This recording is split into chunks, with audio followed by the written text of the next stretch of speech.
playing music and listening to his stories about rock and roll in the 60s and 70s. He was part of the British invasion from back then. He was born in London.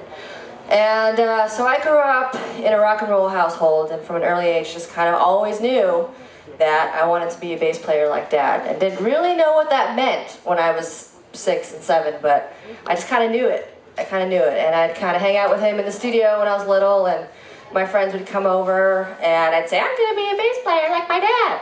And they'd say, well, what does that mean? And I said, well, I don't really know, but it's what I want to do.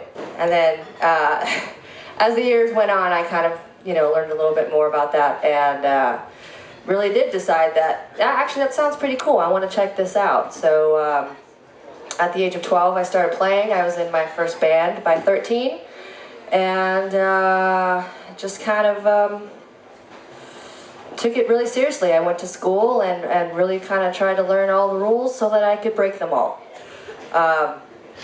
Yeah, so that's kind of what I did, and here I am today. So, oh yeah, okay. And then as a teenager, I started writing songs, and this is a song that I wrote about 5 years ago with my band Lyra, that I do when I'm home, and this is called The Secret.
Thank you, guys.